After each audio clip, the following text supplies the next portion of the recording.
all, welcome and welcome back. If you are new here, my name is Emma.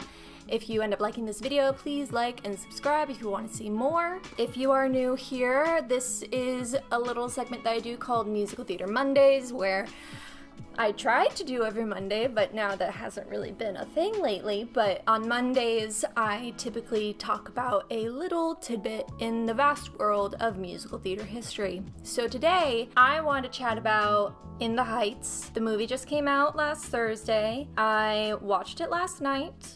I have my notes. I feel like I'm rambling my words today. I don't know why. Making sentences today and for the past few days have kind of been non-existent for me, so I apologize if this sounds like a hot mess through and through. Alright, so let's talk about some background of the creation of In the Heights as a musical. So Lin-Manuel Miranda started working on this during his sophomore year in college, and he was inspired to really write this after seeing Rent, because due to seeing that, he realized that you can actually make shows about today, about what's happening right now. So he thought, all right, then I want to make my own show about my life and my story and my culture, and that's kind of how it all started out. It ended up getting accepted into the student theater company to be performed. At that point, it was just an 80-minute play. A few seniors and a couple of alumni from his same college, from Wesleyan College, which is where Lin-Manuel was attending. One of those people was Thomas Kail, and they all approached him asking if he could actually work on this to see if it can turn into a Broadway production. And so that's kind of how it all began. And this all started out in 1999. Now in 2005, his work was accepted to be done at the Eugene O'Neill Center in Waterford, Connecticut. It then did an off-Broadway run. It then moved to Broadway, starting previews on Valentine's Day on 2008 with an official opening on March 9th. It was nominated for 13 Tony Awards and won 4, including Best Musical. And to this day, it's still being done in regional productions. Now, fast forward to 2021, the In the Heights movie just came out, starring Anthony Ramos, available to watch in theaters and on HBO Max. I decided to watch it on HBO Max just based on my current comfort level. I have a lot of thoughts. I'm going to try to give my non-spoiler thoughts first and then spoiler thoughts second. As a general note, I thought it was really lovely. Whenever we see movie adaptations of musicals, specifically musicals in my opinion, we always kind of need to take the original production out of your head and understand that you're seeing a different version of the story, a different way that the story can be told. And I thought the way that they did it was really lovely, very wonderful. The cast was fabulous. It was really lovely to see some of the original cast members in the show. Of course, Lin-Manuel does a cameo appearance as the Piragua guy. Christopher Jackson is also in it, and oh my god, his cameo is perfect. Basically, in terms of the theme itself in the Heights, it's very simple. It's just showing the families and the culture that's in Washington Heights, in Manhattan, New York City, and it also shows the viewpoints of different generations, people originally from other countries and also people who are first-generation Americans. And the most impressive thing about this show is that was created for BIPOC artists, where they don't have to be, the criminal or the villain or the junkie or playing a hoodlum, but in this, it's the complete opposite. They're just playing themselves. The one thing that I really liked about this, which isn't really possible in stage productions, is that they really used the bodega a lot and did various ways to film it, various ways to do certain scenes in the bodega, which was really cool. The bodega scenes were probably my favorite moments in the movie. There were certain moments in the movie where they used the implements of the subway maps that I really liked. I was kind of hoping that they would do a little bit more, but the way that they used it was very fun and very, I don't know, I just really liked it. Daphne Rubin Vega is, my heart. She was fabulous. Honestly, I think she was my favorite part of the movie, hands down. This movie was perfect for her. It just showed her in such a beautiful way. She was in her element. She was doing her thing. I'm just so happy that we have this performance on film and we're able to watch this in the future so that future generations can see who she was and how she was as a performer. It's just it makes me so happy. The one thing that did bother me a little bit was they had a timeline in terms of when the blackout was going to occur, which in the show is the end of Act 1. I personally felt like it wasn't needed. I feel like when it comes to timelines, it needs to be justified a little bit more in terms of why you need to show a timeline. This is just my opinion, but I feel like timelines kind of give off the implement that the audience isn't going to understand where we are in the story plot, when I feel like it should be the other way around. Like, you can trust your audience to understand where the timeline is and how much time has passed. I felt like the timeline just wasn't needed. The random cameos in this whole movie just blew me away.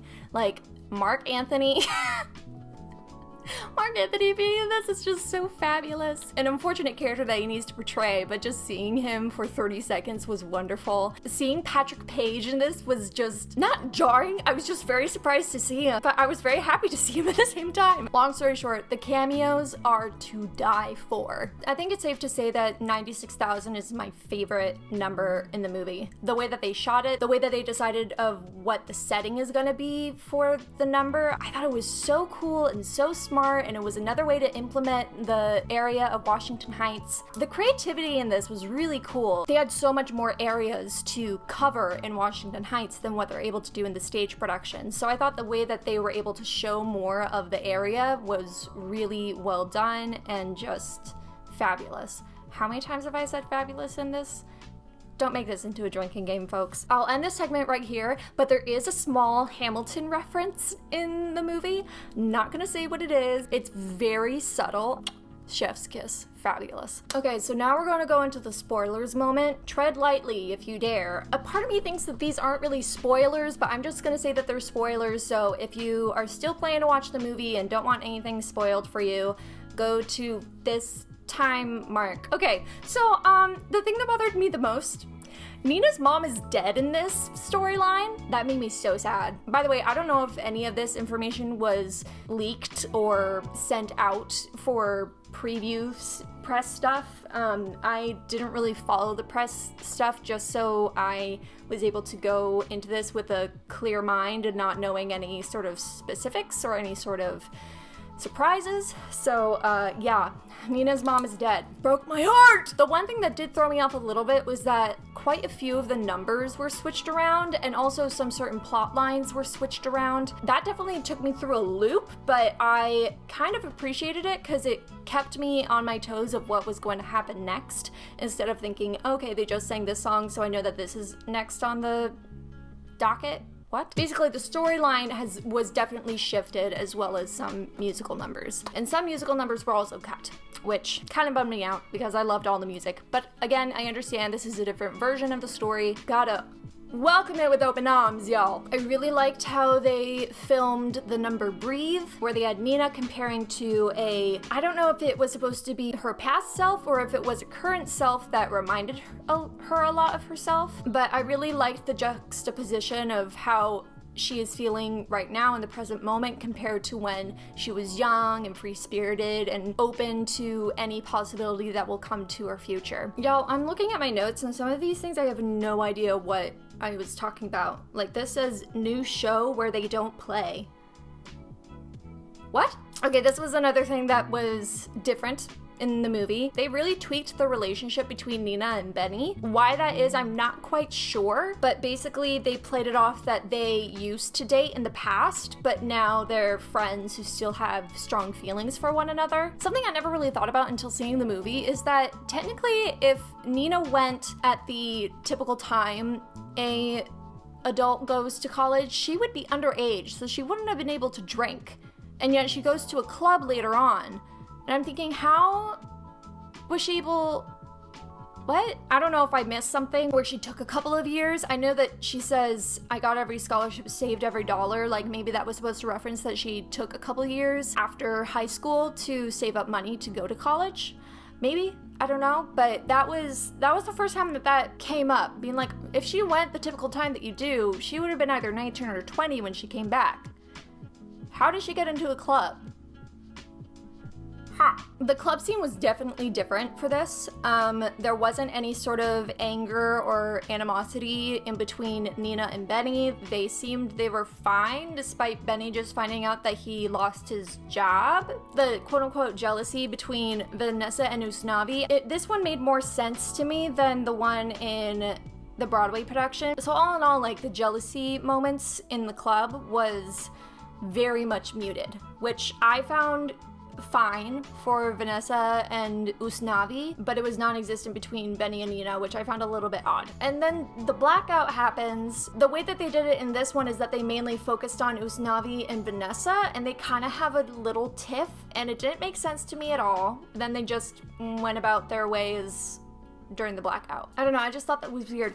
Also, I don't remember this in the show. Was Vanessa wanting to be a fashion designer? I don't remember that at all. I remember her working at the salon, but that's it. I do not remember her being a fashion designer, which I'm like, that's a pretty cool added element. It definitely gives more texture to the character, but that there was just a moment where I was like, wait a minute, has this always been a part of the show? I also liked how they juiced up the character of Sunny a little bit more, having an alcoholic father played by Mark Anthony. Now we're talking about Abuela. At first, I thought that she was much more prominent in the beginning of the movie than she usually is in the theater production, which I was like, oh, that makes sense, just based on what her storyline is. They do her number Paciencia y Fe after the blackout, and I thought it was very interesting of how they used the subway stations and the subway cars to use as a flashback setting. I just thought it was a really cool spin on the number. I also thought that it was very interesting how the very last moment of the song, right after it's done, that she goes up these stairs, but there's also a ramp right next to it. Like, she was able to take either the ramp or the stairs, and she decided to take the stairs. I thought that was a beautiful picture, and I thought that that was a beautiful statement that she worked very hard to where she is, and she would rather take not the difficult way, but the one that is more challenging than taking the easy way. Does that make sense? That's how I viewed it anyways. But then she freaking dies! This is what also bothers me, is that I feel like that they really shrunk down her character. Like, she's there, and then all of a sudden the blackout happens, and she dies. And that took me through a loop, because she doesn't die until way later in the second act. And I was just shocked. In the production anyways, all of these things just go bam, bam, bam, one right after the other at the end of the second act, including her passing. A part of me understands why they decided to do that, but the other part of me was really bummed, because that was one of my favorite characters, and they ended up cutting a couple of her songs, and they didn't even use the song Everything I Know, which is one of my favorites. I wish that they kept her timeline, her storyline. I wish they kept it as is. But at the same time, I understand why they did that, because they wanted to have the whole lottery ticket moment much more of a surprise, which that's hard for people to do with people who know the show very well before going into this. But if you're someone who doesn't know the show at all, like, I think the storyline works well. So going back to Nina and Benny, this was probably my least favorite moment in the movie, was the song When the Sun Goes Down. I'll be honest, y'all, I hated it. It just immediately took me out. It completely turned me off for two reasons. One, it just seems so out of character of what the film was showing, and then all of a sudden they do this crazy weird ballet on the fire escape and the buildings, and it was just to me it was odd. It was very odd. And for me, it completely turned me off because a friend of mine passed away from falling off of a fire escape, and so the moment when they were starting to go into this different world dimension per se, Benny leans all the way over of this fire escape, and that just freaked me out and made me just not watch it anymore. Yeah, that was my initial reaction. I don't know if other people will enjoy it. More so, it made me feel uncomfortable just based on personal reasons, and also it was just very out of the movie's element altogether. It just seemed very out of place. The lottery moment of when Usnavi finds the lottery ticket, I thought that was really lovely. As much as I was bummed about Abuela's storyline being cut short. I really love how they show how he discovers that she had the winning ticket. This kind of bothered me. I don't really know.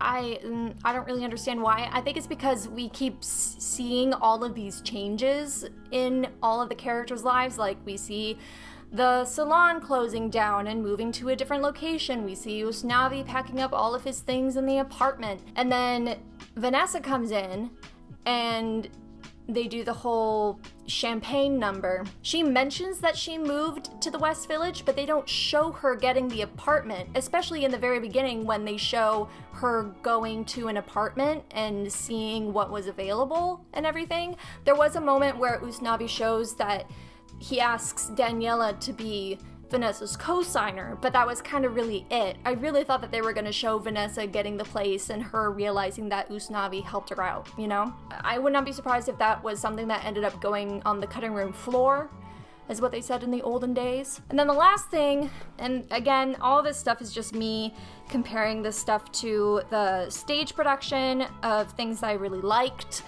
in the stage production and things I wish that were kept in the movie version. The final moment when Graffiti Pete made a mural of Abuela, I thought that that was so heartwarming and so touching.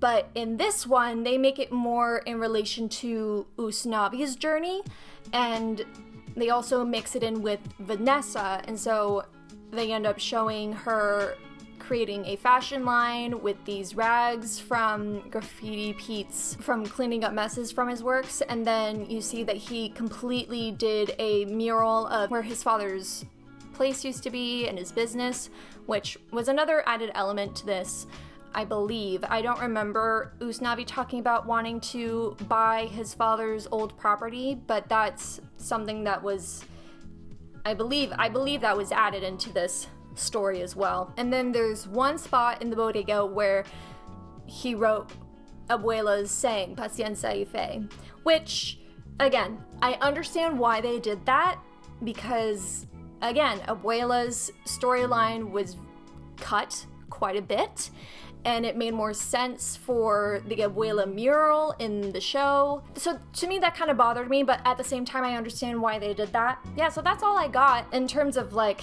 my nitpickiness of what I thought about the movie and how it was executed. All in all, I think it was lovely.